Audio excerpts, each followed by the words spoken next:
Donald Trump has vowed to take all necessary measures to protect United States allies from North Korea's evolving military threat, the Japanese Prime Minister, Shinzo Abe, has said following a phone conversation with the U.S. President.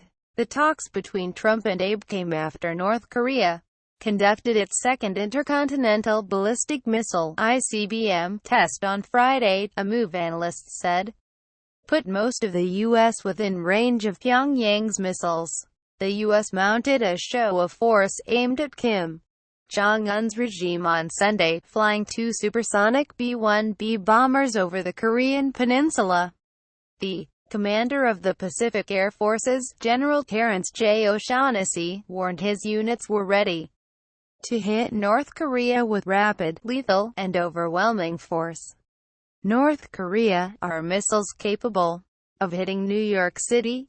Read more. Trump, who has been trying to convince Beijing to ramp up the pressure on Kim, condemned China for doing nothing to rein in the North Korean dictator. Russia Foreign Ministry said on Monday it was concerned about recent developments on the Korean peninsula, and accused the U.S. of trying to shift responsibility for the situation to Russia and China.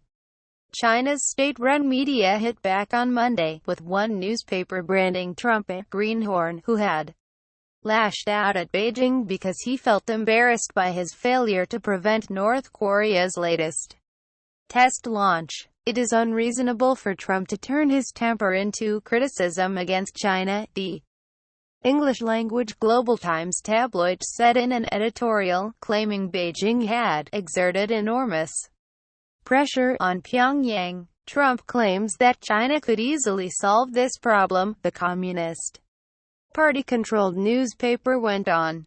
But such a statement could only be made by a greenhorn U.S. president who knows little about the North Korean nuclear issue.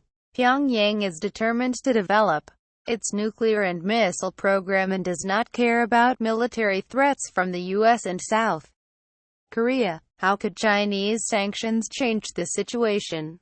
Another editorial in the same newspaper dismissed Trump's claims China was in a position to solve the North Korean crisis as an absurdity.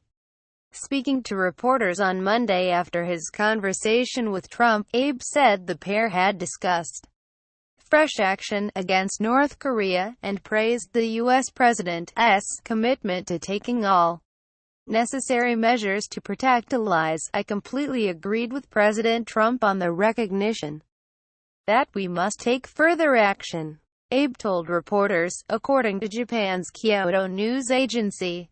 We have made repeated efforts to resolve the North Korean issue peacefully, coordinating between Japan and the United States and with the international community, but North Korea has trampled all over these efforts and unilaterally escalated the situation, Abe said.